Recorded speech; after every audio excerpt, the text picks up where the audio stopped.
Amen. Bonjour à tous ceux que je n'ai pas pu saluer. Soyez bénis dans le nom de Jésus. C'est un plaisir d'être avec vous ce matin. Ça fait plusieurs années que j'entends parler de vous et mes yeux vous ont vu. Je me rappelle à l'époque, il y a un frère qui venait souvent ici, à l'époque de Guy Mailleux. Et donc voilà.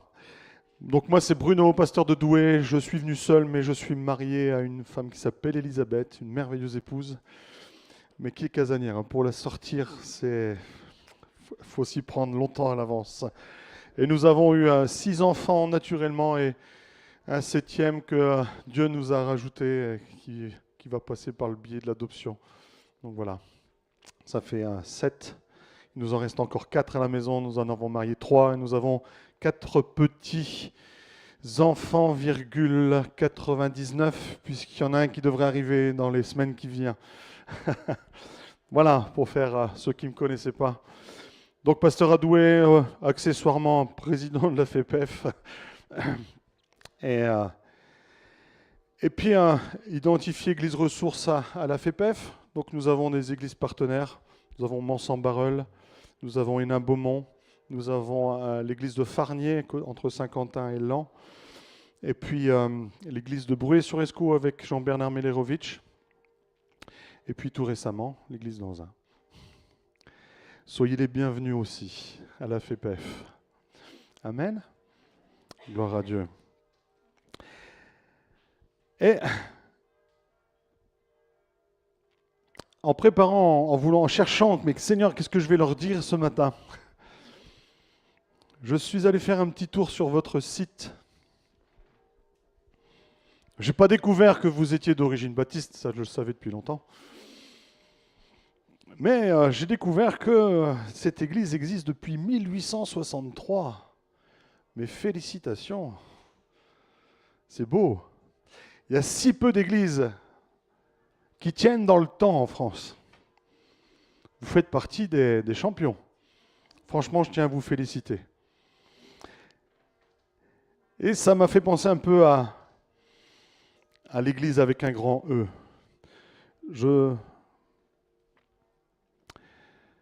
Ça me faisait penser aussi au premier appel, Abraham, où Dieu le dit, je ferai de toi le père d'une grande nation. L'église a commencé là, parce que nous sommes les enfants d'Abraham. Tous ceux qui ont embrassé la foi sont des enfants d'Abraham. Ça, c'était il y a 2000 ans avant Jésus-Christ, environ. Pour les puristes, m'en voulez pas. Et 175 ans à peu près après, le peuple élu arrive par Jacob. Tu ne t'appellerais plus Jacob, mais tu t'appelleras Israël. Le peuple élu était formé. Amen. Vous connaissez l'histoire, les 12 tribus. Je n'ai pas pris tous ces passages. Et la question qui est le titre, vous avez beau avoir une histoire, qui êtes-vous? Qui es-tu, Église d'Anzin? J'aurais pu reprendre toute la liste des pasteurs qui se sont enchaînés ici. Il y en a eu. J'aurais pu reprendre tout ce qui a pu se passer ici, mais je ne vous connais pas assez pour relater toute votre histoire. Et le but aujourd'hui, c'est de savoir quelle est l'Église que Dieu veut ici. Quelle est l'Église que Dieu attend sur Anzin? Car Dieu veut vous bénir d'une manière profonde. Pendant la louange, j'ai eu cette vision que le mur du fond était sauté et ça ouvrait une porte sur le ciel. Et je voyais les anges qui étaient là. Le ciel prend plaisir à vos louanges. Dieu prend plaisir à vos louanges. Amen. Je ne sais pas si des fois il y en a qui sont en souffrance pendant le temps de louange parce qu'ils vivent des temps de souffrance, ils sont pas bien. Et c'est vrai que c'est pas toujours facile de Alléluia, tout va bien alors que je souffre. Sacrifice de louange, Dieu prend plaisir à ton sacrifice de louange. Amen. Dieu veut bénir Anzin, mais Dieu veut bénir l'Église. Dieu ne veut pas bénir une Église que les hommes inventent. Dieu ne veut pas bénir une Église que les institutions organisent. Dieu ne veut pas bénir une église que le gouvernement tolère. C'est filmé. Tant pis. Je suis libre, ça va? Bon, désolé pour celui qui filme, en général, en même pas, moi, parce que j'ai la bougeotte. J'aimerais qu'on revienne sur la vision de Christ. Marc 16, versets 15 à 18. Pour moi, c'est un des passages qui, pour moi, définit l'Église. Son caractère, en tout cas. Marc 16, versets 15 à 18. C'est Jésus qui parle, puis il leur dit « Allez par tout le monde et prêchez la bonne nouvelle à toute la création. Celui qui croira et qui sera baptisé sera sauvé, mais celui qui ne croira pas sera condamné. Voici les miracles qui accompagneront ceux qui auront cru. En mon nom, ils chasseront des démons. Ils parleront de nouvelles langues. Ils saisiront des serpents. S'ils boivent quelques breuvages mortels, il ne leur fera point de mal. Ils imposeront les mains aux malades et les malades seront guéris. » Amen. C'est ça la vision de Christ de l'Église. C'est des gens qui sont oints, sur qui il a mis son appel, son onction, pour aller annoncer la bonne nouvelle aux pauvres, pour aller libérer les captifs. Et nous sommes remplis de son esprit, de cette onction particulière qui nous donne la capacité de chasser les démons, de guérir les malades, au nom de Jésus. Amen. Au nom de Jésus. Aujourd'hui, force est de constater que c'est de plus en plus rare. Combien avons-nous de démons chassés dans nos églises, premièrement? Combien avons-nous de démons chassés quand nous allons évangéliser? On ne va pas faire ça dans la rue, il n'est pas bien, lui.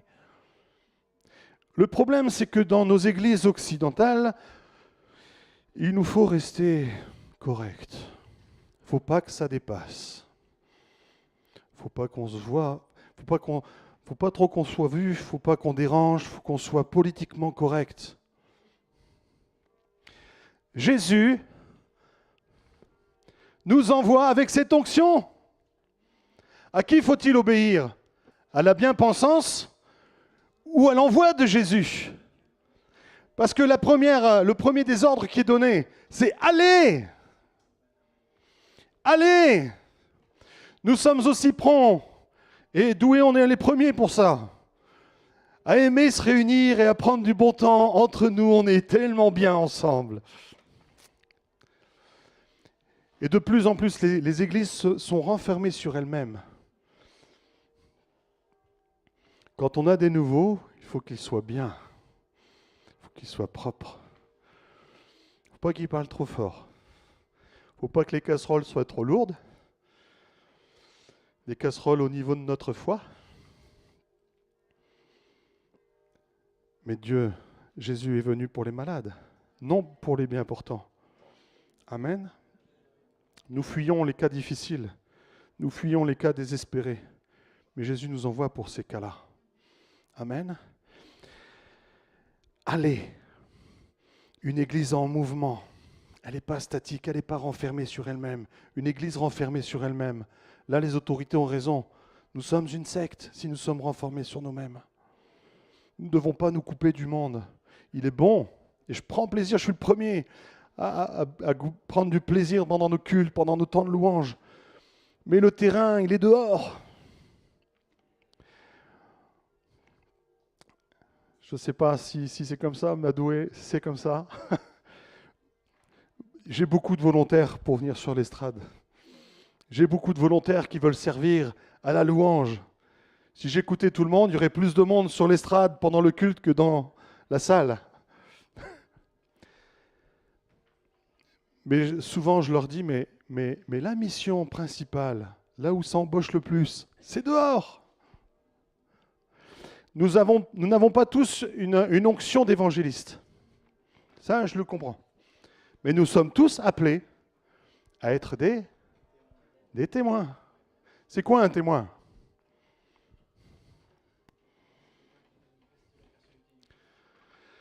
Non, mais la définition primaire, c'est quoi un témoin? quelqu'un qui a vu. Un témoin, c'est quelqu'un qui a vu quelque chose, qui a entendu quelque chose. Amen. Et c'est pour ça que de plus en plus, les chrétiens ne témoignent de moins en moins. C'est pour ça qu'ils sont de plus en plus paralysés. C'est pour ça que des gens ont de plus en plus de mal à amener leur témoignage. Pourquoi? Parce qu'ils n'ont rien à raconter. Il faut qu'il se passe quelque chose dans nos vies. Il faut qu'on s'attende à vivre des choses dans nos cultes. Il faut s'attendre quand on est 2 ou 3 et que l'on prie, il se passe quelque chose. Amen. Dieu guérit encore. Les démons sont encore chassés au nom de Jésus. Amen. Alors, je ne veux pas non plus qu'on tombe, ce n'est pas la vision de l'Église, de Jésus, d'avoir une église de spectacle. La dernière fois, je regardais sur Internet une église dont je tairai le nom. Le pasteur se met à chasser un démon en direct. Et on voit qu'il s'amuse avec la personne, tout en expliquant comment il fait. Il s'arrête, il passe à autre chose, il revient 5 minutes après sur le... C'est quoi ce délire? Chasser un démon, guérir un malade, ça n'a jamais été du spectacle. Et ce n'est pas pour glorifier le ministère ou l'église locale. C'est au nom de Jésus, à lui seul la gloire. Amen. Une église qui chasse les démons, une église qui guérit les malades, une église qui résiste à l'ennemi par la foi. J'en parlais encore récemment, mais combien de chrétiens tremblent devant le diable? Des fois, on a peur de proclamer sa guérison, parce qu'on ne sait pas des fois que je préfère attendre. Récemment, j'ai dû reprendre 2-3 sœurs qui étaient enceintes à l'église. Elles n'osaient pas annoncer leur grossesse au cas où. On ne sait jamais, on ne veut pas trop... Mais ça, c'est marcher dans la peur. Je leur ai dit, mais les sœurs, vous marchez par la foi maintenant. Confiez-vous au Dieu de la vie. Amen. Ce qui fait que leur comportement, c'est pour ça que je suis allé les reprendre, a transmis une peur et un doute, un esprit de doute dans des enfants. À un moment donné, j'avais les enfants dans la voiture, puis elle parlait d'une certaine sœur qui était enceinte. Oui, mais de toute façon, on n'est pas sûr parce qu'on ne sait jamais, elle pourrait le perdre. Je m'arrête, je dis, qui c'est qui vous a mis ça dans la tête? Ah bah c'est elle discutait entre elles et tout. Donc je suis allé les reprendre. Mais le problème, c'est que de manière naturelle, on laisse l'esprit du monde venir nous gangréner. Amen. Qui s'est déjà fait opérer? La dernière fois, une sœur devait se faire opérer. Je lui dis, écoute ma sœur. Elle dit, ouais, mais demain j'ai rendez-vous avec l'anesthésiste. Raison de plus. Écoute mon conseil. Il va vouloir te faire lire un papier et tu devras le signer. Surtout, tu ne le lis pas, tu le signes. Si tu lis le papier, tu as perdu la foi. Ils te font la liste de tous les risques que tu peux encourir. Tu lis ça, t'es foutu. Tu tournes, tu signes, fais confiance. Fais comme à la banque.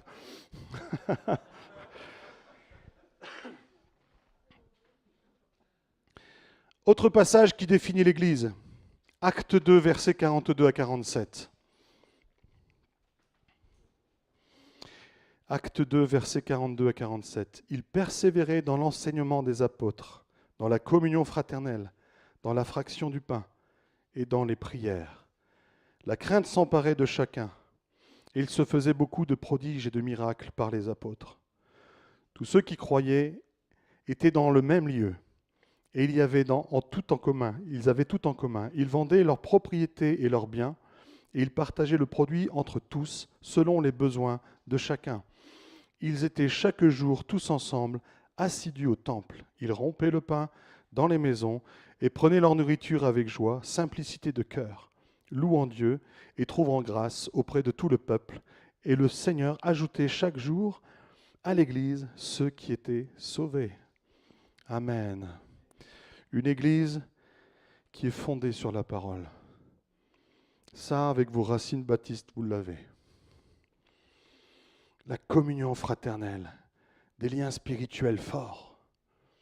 Quand un membre souffre, c'est tout le corps qui souffre. Et on intercède pour ce membre. Amen. La fraction du pain. On n'oublie pas que ce que nous avons, c'est parce que notre Sauveur est allé jusqu'à la croix. Amen. Les prières, la dépendance au Saint-Esprit. Le Saint-Esprit, c'est lui qui fonde l'Église. S'il n'y a pas de Saint-Esprit, il n'y a pas d'Église. Il y aura une collection d'individus, mais sans Saint-Esprit, pas d'Église. Aujourd'hui, de plus en plus, dans les églises évangéliques, de plus en plus, la vie de l'esprit est en train de sombrer. Ça se cultive. Ça se cultive. J'avais cette vision ce matin, Mathieu. Je voyais comme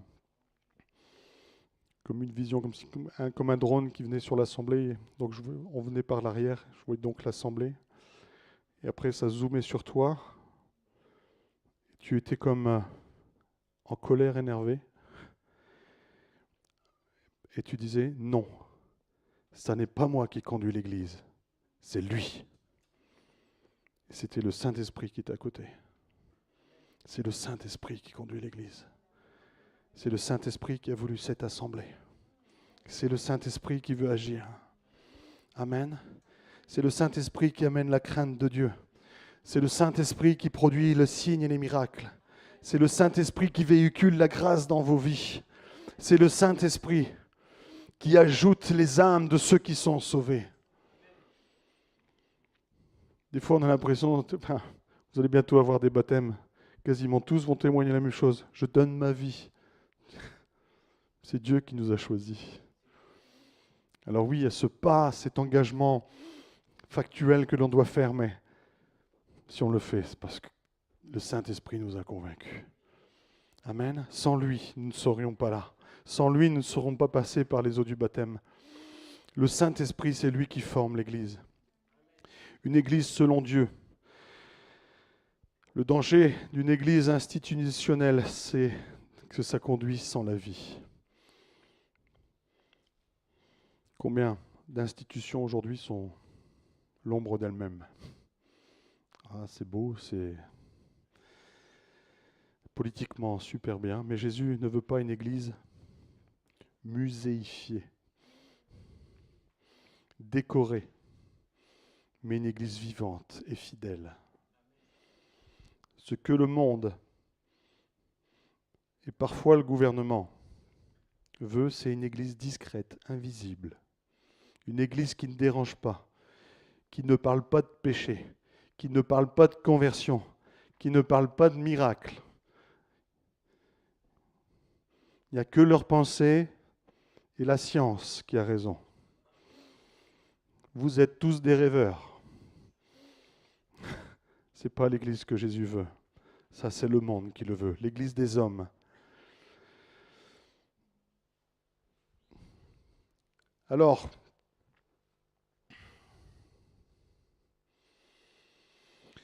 Christ veut donc une Église qui annonce, qui va à l'extérieur, qui guérit, qui délivre, qui enseigne, qui baptise, qui aime, qui voit des âmes sauvées. Alors je me réjouis parce que j'ai remarqué que quasiment toutes les églises baptistes qui ont rejoint la FEPEF, certaines ça fait plus de 30 ans, elles ont toujours leur enseigne Église baptiste. Et on voit que c'est une identité profondément... Enfin, les racines, elles sont là, quoi. C'est comme si on voulait abattre un arbre pour enlever la souche, c'est une autre chose. Pour enlever la racine, c'est une autre histoire. Que vous gardiez votre identité d'Église baptiste. Mais gloire à Dieu. Mais gloire à Dieu. Ne pas renier son héritage, ne pas renier ses racines, mais surtout garder l'amour de la parole. D'avoir toujours ce projet, d'avoir de plus en plus de baptêmes. Amen. l'engagement personnel de tous les membres de l'Église. Je suis sûr que vous avez le même défaut que toutes les églises de France et de Navarre. Je ne sais pas combien vous êtes de membres, mais c'est toujours un noyau qui fait tourner la maison. Et Dieu attend que tout le monde lève les manches, que tout le monde s'inscrive le mardi matin pour le jardin. Amen. Dans la commission après. Je plaisante, je plaisante. Mais, et encore une fois, si ton don n'est pas là, tu as forcément quelque chose à donner, à investir dans l'Église. Amen. Il nous faut élargir cette vision. Le Saint-Esprit n'est pas un privilège. Le Saint-Esprit n'est pas un privilège pentecôtiste. C'est un besoin vital pour l'Église. La mission n'est pas réservée aux évangélistes. Elle est pour toute l'Église. Nous sommes tous des témoins. Les dons ne sont pas du folklore. Ce n'est pas un spectacle. Mais ils sont des outils pour la moisson. Des outils pour bénir l'Église. Mais des outils aussi pour que le monde se dise « Mais là, il se passe quelque chose. » Amen. Vous savez, on a un couple à l'église d'un certain âge, et la dame, une petite dame d'origine italienne. On a beaucoup d'Italiens à l'église. Et cette dame, ça fait quoi, 2 ans qu'elle vient à l'église? Mais elle est arrivée, quand j'ai vu cette dame arriver, je fais « Oh là là là là là là là !» Mais elle était brisée de l'intérieur. Et une sœur s'est attachée à elle, elle a commencé à faire un travail. Puis régulièrement, j'ai eu des entretiens avec elle aussi pour appuyer ce travail. Et petit à petit, on a commencé à recoller les morceaux. Le Saint-Esprit a commencé à rentrer en elle, à faire son œuvre de restauration. Et le Saint-Esprit a commencé à relever cette femme. Cette femme était colérique. Cette femme était toujours en pleurs. Elle insultait son mari. Elle était toujours en train de se plaindre. Elle voyait des démons chez elle. Elle était complètement paumée. Son mari, il en avait jusque-là. Enfin, ils ne sont pas mariés. Lui, il est musulman. Au début, je suis arrivé à la maison. J'ai dit, quand j'ai su que c'était un musulman, je fais aïe, aïe, aïe. Et là, le gars, il me fait, non, non, mais c'est bon, tu rentres. Allez faire votre truc dans la cuisine. Je ne me mêle pas de ça. Bon, s'il me donne son aval, tout va bien. C'est pour ça qu'on a commencé à travailler. Puis au bout de 2 ans, une personne totalement changée. Et en janvier, début d'année, qui je vois arriver, elle s'appelle Maria, elle rentre dans l'église avec son homme. Je dis, tiens. Donc j'observe du coin de l'œil. Tout le long du culte, je le regardais, comment il... Et à la fin, je suis allé le voir. Je dis, tiens, mais dis donc, quel bon vent te pousse par ici? Il me dit, c'est de votre faute. Je dis, comment ça? Il me dit, je peux pas le nier, il y a quelque chose qui s'est passé. Je me souviens comment elle était. C'est plus la même. Elle est douce, elle est gentille, transformée. J'ai une autre femme. Mais c'est obligé, Jésus a fait quelque chose. Je dis amen. Et là, il me dit, je veux qu'il me fasse la même chose. Mais je dis gloire à Dieu, si tu as faim, soif, Dieu va te donner. Dieu va te donner, Dieu va te remplir. Amen. Et puis, ces derniers temps, il était vraiment pas bien. Je dis, mais qu'est-ce qui t'arrive? J'arrive pas, pourtant j'ai envie, mais... Je lui ai dit là, à mon avis, c'est juste un avis, après tu fais ce que tu veux, moi je ne t'oblige à rien. Mais c'est un peu comme un couple. Tu ne peux pas être marié et avoir une maîtresse. Donc quand tu as une relation extra-conjugale, à bout d'un moment, il faut que tu fasses ton choix. Hein. Tu ne peux pas aller comme ça. Mais il me dit, qu'est-ce que tu es en train de me dire? Si tu veux vivre quelque chose avec Jésus, il va falloir que tu divorces avec l'islam. Ah, il dit, je m'en doutais. Il me dit, tu as raison. Je dis, alors tu fais quoi? J'accepte Jésus, je refuse l'islam. Seigneur. Ça s'est fait tout seul. C'est juste parce que lui a vu le fruit dans la vie et dans le cœur de son épouse. Sinon, il n'aurait jamais bougé. Amen. L'Église, c'est une citation de William Temple, un ancien homme politique anglais. L'Église est la seule institution qui n'existe pas pour elle-même, mais pour ceux qui ne sont pas encore là. Amen. Nous sommes faits pour aller vers l'extérieur, pour annoncer cette bonne nouvelle, pour être des témoins. Mais pour être des témoins, il faut qu'on vive des choses, qu'on puisse les raconter. Amen. Si on n'a rien à dire, c'est quoi? C'est pas une bonne nouvelle. Je sais qu'une fois j'ai prêché comme ça, doué, ce que je leur ai dit, mais il faut que vous puissiez vivre des choses, parce que les 3/4 du temps, vous témoignez de Christ, vous annoncez la bonne nouvelle, mais question de témoignage, vous n'avez rien. Et donc vous dites, viens à l'église, et le pasteur s'occupera de toi. Et c'est pas comme ça que Jésus nous a dit de faire. Soyez mes témoins, c'est pas viens voir le pasteur, c'est lui qui... Non, c'est je t'annonce Jésus, ce que Jésus a fait pour moi dans ma vie, il peut le faire pour toi. Amen. Alléluia. Donc il nous faut, quelle que soit aujourd'hui l'Église, donc la forcerie, en zin, chercher la présence du Saint-Esprit avec passion. Amen. Vous avez besoin d'une onction fraîche.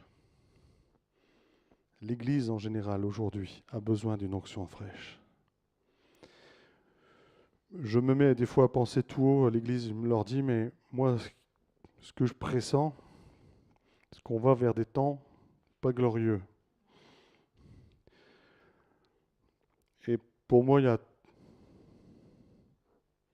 on ne pourra pas aller plus loin, notamment en France.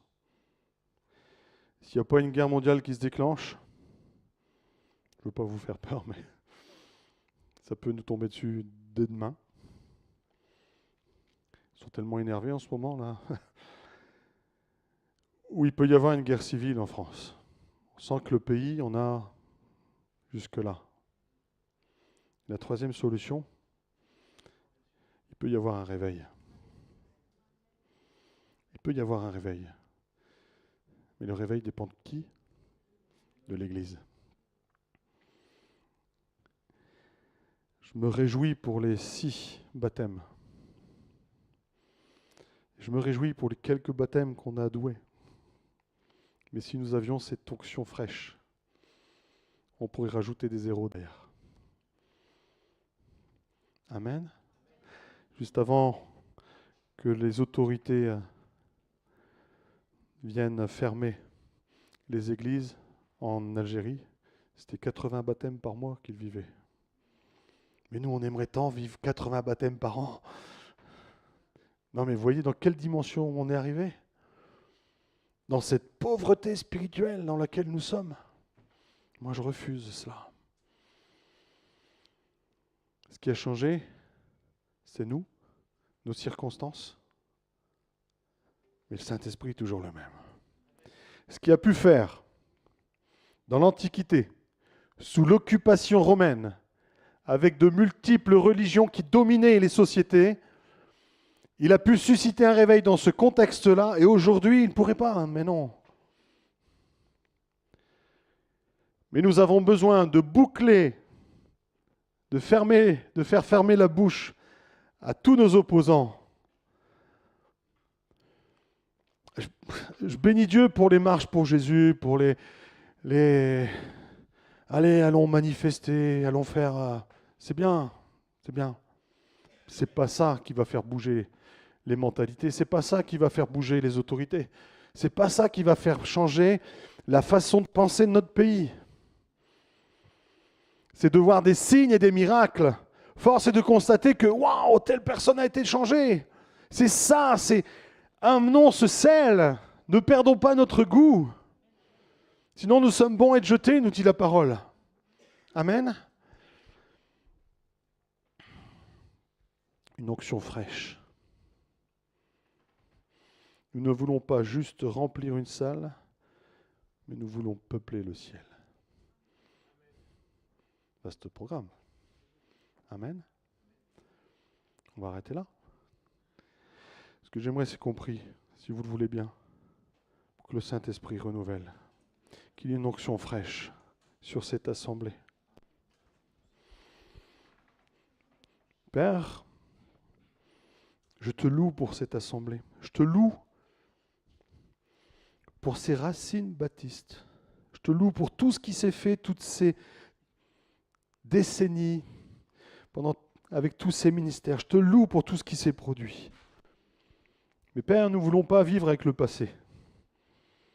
Je te loue pour les forces en présence aujourd'hui qu'il y a ici, dans ce lieu.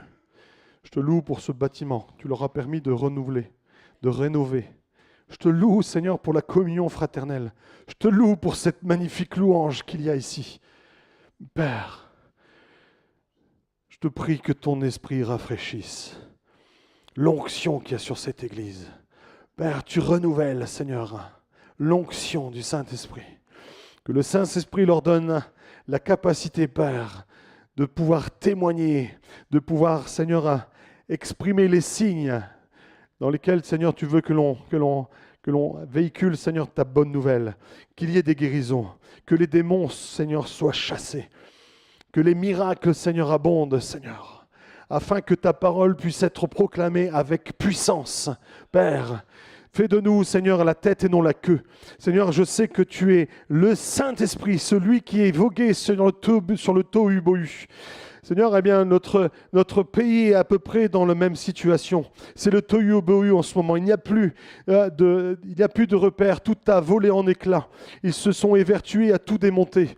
Père, mais toi, tu es là avec ton esprit et tu vogues sur nous pour préparer la création, pour préparer ce réveil. Seigneur, ça fait des décennies que nous avons des paroles prophétiques qui tombent régulièrement en disant qu'il y allait avoir un réveil, que la moisson est prête, que la moisson est prête. Mais Père, nous ne voulons plus l'entendre, nous voulons le voir enfin s'accomplir. Seigneur, et c'est par ton esprit, l'action de ton esprit que cela est possible. Père, nous sommes là, devant toi. Nous sommes là, prêts. Envoie tes ouvriers, envoie-nous. Envoie cette assemblée. Conquérir le territoire sur lequel tu l'as placé. Que tout le Valencénois en soit marqué. Père, une onction fraîche. Et je te prie, Père, qu'il soit non seulement renouvelé dans cette onction de l'Esprit, mais qu'il soit aussi contaminant pour les autres églises. Père, parce que tu as voulu une église avec un grand E.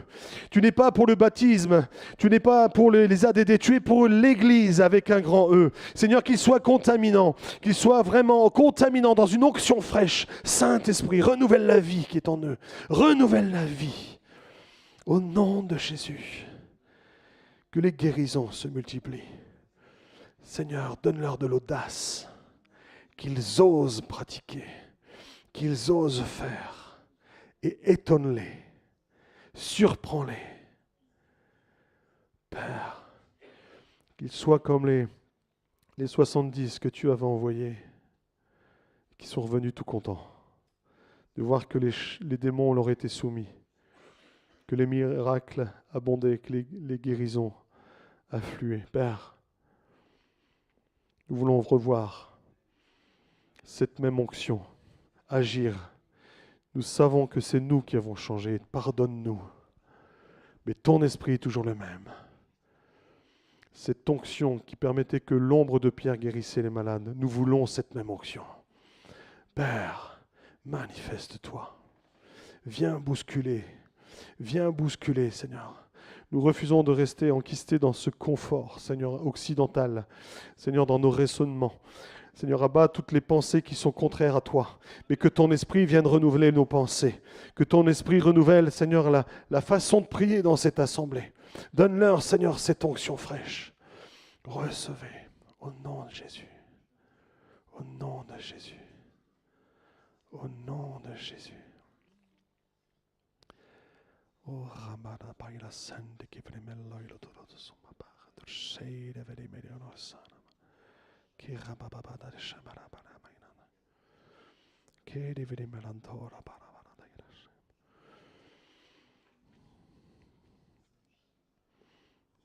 Puis tout à l'heure, j'ai à cœur cette parole. Il y a une personne qui a hésité à s'engager dans les eaux du baptême.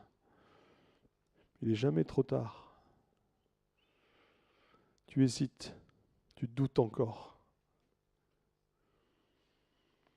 Je te propose de te plonger d'abord dans la révélation pleine de Christ. Demande-lui cette pleine révélation quand tu es seul à seul avec lui.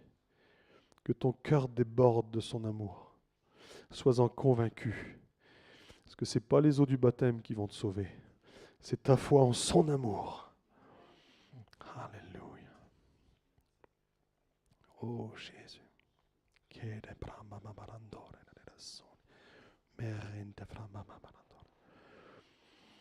Amen. Soyez bénis. Alléluia.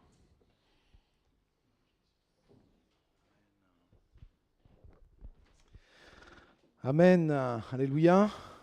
Amen. Voilà, merci beaucoup pour la prière, pour l'encouragement qu'on reçoit ce matin. J'aimerais vous dire que on a, comme vous le savez, fréquemment des sorties d'évangélisation. On est quelques-uns, on est une petite équipe de 6 à 10 à peu près. Mais j'aimerais vous encourager à vraiment y penser. Pourquoi ? Parce que à chaque fois qu'on sort dehors, moi ce que je trouve formidable, c'est qu'on entre dans la vie des gens comme ça, sur le sujet de Dieu d'un seul coup. Et moi j'ai des voisins, vous savez, quand on est à côté des voisins, on leur a déjà parlé du Seigneur. Et puis quand on leur a parlé 1 fois, 2 fois, 3 fois, 4 fois, bon, au bout d'un moment, on ne peut pas se permettre d'aller non plus leur casser les oreilles tout le temps. Mais je serais tellement content qu'un inconnu dans la rue aille jusqu'à mes voisins et leur parle aussi du Seigneur. Alors c'est ce que je fais en fait, je m'occupe de vos voisins, on s'occupe de vos voisins, occupez-vous des nôtres, amen. Et parce qu'on rentre dans la vie des gens, encore hier on était une équipe de 6 là, formidable, on a pu vraiment parler du Seigneur. Je prends le cas, j'étais moi avec Derrick et puis on voit une femme à l'arrêt de bus et puis on lui parle, voilà, on est des chrétiens. La première question qu'on vient vous poser, c'est cette question: comment vous allez ? Tout d'abord, on s'intéresse aux gens. Comment vous allez ? Elle dit, moi ça va plutôt bien. Bon, on est content, voilà. Alors on est des chrétiens, on vient parler de l'amour du Seigneur. Est-ce que vous êtes croyante ? Ah non, je ne suis pas croyante.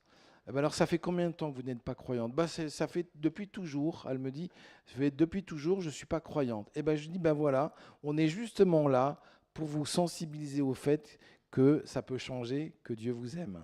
Est-ce que vous acceptez notre petit tract ? Oui, elle prend très volontiers le petit tract sur l'amour de Dieu, et puis on a parlé un petit peu avec elle et on est parti. C'est pas grand-chose. Sauf que si cette femme, en rentrant chez elle, se dit, tiens, ils étaient sympas, je vais lire un petit peu, ça en a pour 2 minutes, je vais lire ce qui est écrit et que son cœur est touché, cette femme, au lieu d'aller en enfer, elle va aller au ciel. Amen. Vous voyez l'enjeu spirituel qu'il y a là derrière tout ça. Donc, il n'y a pas besoin d'être un évangéliste, un grand évangéliste. Si vous avez deux pieds, 2 jambes, un cœur, 2 mains, vous êtes apte au service. Amen. Donc, je vous invite, pour les prochaines fois qu'il y aura des sorties d'évangélisation, mobilisez-vous, amen. Et puis on a reçu la prière. Moi aussi, je veux que le Seigneur répande son esprit sur nous et sur nous tous, qu'il nous rende capables de vivre des miracles également dans la rue. Vous savez qu'on prie pour les malades aussi dans la rue. Maryse, Yvette prie régulièrement pour des malades. Nous-mêmes, on le fait quand l'occasion se présente. Nous le faisons, amen. Et on s'attend au Seigneur. Alors, merci pour la prière, parce qu'on veut que le Seigneur montre sa gloire dans la ville, amen, auprès des cœurs. Voilà, gloire à Dieu. Alors, on vous laisse tout ça sur votre cœur, que le Seigneur vous travaille et et vous amène à une disposition de cœur en faveur de son œuvre. Voilà. On va prier pour terminer. Je vous invite à vous lever si vous voulez bien. On va rendre grâce ensemble. Seigneur, merci pour, Seigneur, tout ce temps que nous avons pu passer ensemble. Et Seigneur, nous prenons la mesure du fait que tu nous appelles, que tu nous envoies. Seigneur, que c'est toi qui as dit allez vers toutes les nations. Seigneur, c'est toi qui nous envoies avec la bonne nouvelle. Et ce matin, nous sommes peut-être venus pour recevoir quelque chose, mais Seigneur, toi-même, aujourd'hui, tu nous envoies, tu nous appelles à te servir. Et Seigneur, je prie pour que nos cœurs soient sensibles à ta voix, que nous puissions entendre et discerner, Seigneur, ta volonté pour nos vies, et que tu puisses nous aider à nous libérer, Seigneur, de tout ce qui peut peut-être nous freiner, nous faire peur, nous inquiéter, Seigneur, nous démobiliser. Au nom de Jésus, nous prions, Seigneur, pour que dans ta grâce, tu fasses de nous, Seigneur, dès maintenant des témoins, sans attendre des événements organisés par l'Église. Seigneur, merci parce que là où nous nous trouvons, dans notre maison, dans notre voisinage, à notre travail, des occasions nous sont données, que nous puissions les saisir avec sagesse. Ta parole nous dit que nous n'avons pas reçu un esprit de timidité, mais un esprit de force, d'amour et de sagesse. Je prie que la sagesse soit sur nous, que l'amour soit sur nous et que ta force aussi, Seigneur, soit sur nous tous. Bénis ton peuple, Seigneur. Au nom de Jésus, nous prions. Amen. Amen. Voilà, que le Seigneur soit béni. Oui, derrière. Oui, absolument. Vincent et Soleil qui est derrière aussi. Voilà. Amen. Voilà, merci pour la précision. Que Dieu soit béni. Voilà, à bientôt. Soyez bénis.